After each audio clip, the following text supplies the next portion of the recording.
उत्तर प्रदेश की सरकार और संगठन के लिए बीजेपी हाईकमान का संदेश है। बीजेपी के संगठन महामंत्री बीएल संतोष 3 दिन तक लखनऊ में डेरा डाले रहे। जनप्रतिनिधियों से मुलाकात की, मंत्रियों से सवाल जवाब किए। इस बीच सत्ता के गलियारों में तरह तरह की चर्चाओं का बाजार भी गर्म है।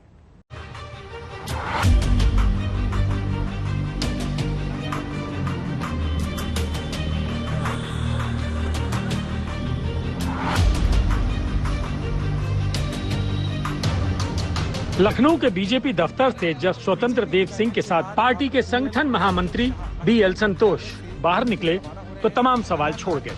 3 दिन तक लखनऊ में बीजेपी नेताओं, सरकार के मंत्रियों, सांसदों और विधायकों से बैठक के बाद पूरा फीडबैक लेकर बीएल संतोष लखनऊ से दिल्ली के लिए कूच कर गए। उत्तर प्रदेश में पिछले 3 दिनों से चल रही बीजेपी कार्यालय की सुगबुगाहट के बीच अब बीएल संतोष दिल्ली के लिए रवाना हो गए हैं। लगातार 3 दिनों तक बैठकों का दौर चला, सरकार और संगठन के बीच में समन्वय की बात की गई और साथ ही साथ तमाम मंत्रियों से उनके विभाग के कामों का ब्यौरा भी लिया गया। खास तौर पर संगठन विस्तार को लेकर के जिस तरीके की अटकलें पिछले दिनों तेज थी, उस बीच इस तरीके की बैठक के जरिए न सिर्फ प्रदेश के संगठन का जुड़ना बल्कि राष्ट्रीय नेतृत्व का यहां आकर के मंत्रियों से फीडबैक लेना और कहीं ना कहीं आने वाले 2022 के चुनाव के मद्देनजर संगठन के समन्वय को सरकार तक पहुंचाने के लिहाज से ये बैठकें बहुत ही महत्वपूर्ण बताई गई, जिसका नतीजा आने वाले दिनों में दिख सकता है, जहां बीजेपी संगठन के साथ सरकार में भी कुछ तब्दीलियां कर सकती है।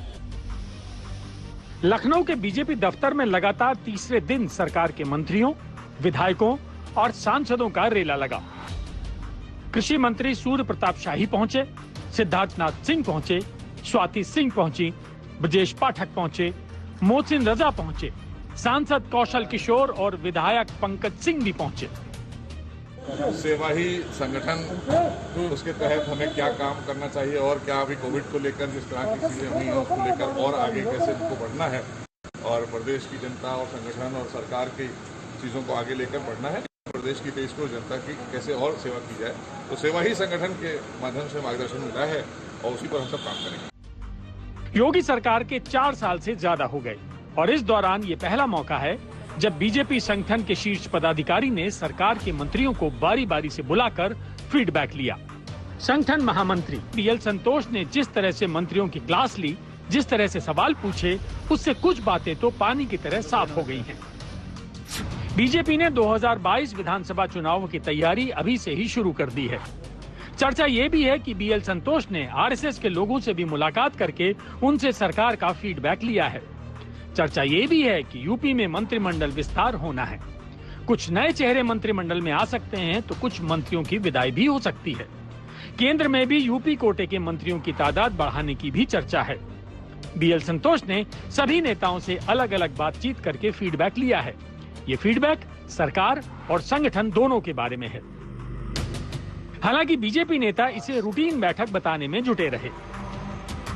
संगठनात्मक बैठक है। संगठनात्मक में जब हमारे केंद्र नेतृत्व आता है तो एक मीडिया और सोशल मीडिया की भी चर्चाएं होती हैं, तो उसके विषय में हुआ और हम लोग का अच्छा एक कार्य चल रहा है, उसको और तेजी से चलाना है, तो इन चीजों पे एक मार्गदर्शन मिला है। इसके ऊपर और कुछ है। मैं सरकार का मंत्री हूं और हमारी सरकार ने पिछले 4 साल में रिकॉर्ड उपलब्धियां की हैं और ये बात ये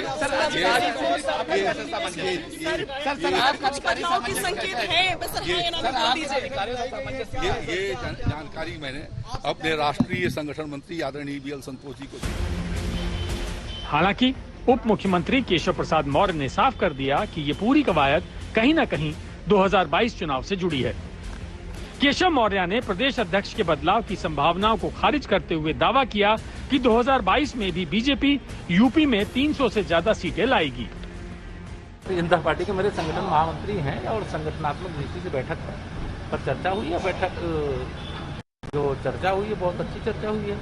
2022 में हम लोग फिर एक ऐतिहासिक विजय प्राप्त करेंगे। बताया जा रहा है कि 2022 है या कुछ और भी है, क्योंकि बहुत कम चर्चा है। 2022 300 पार।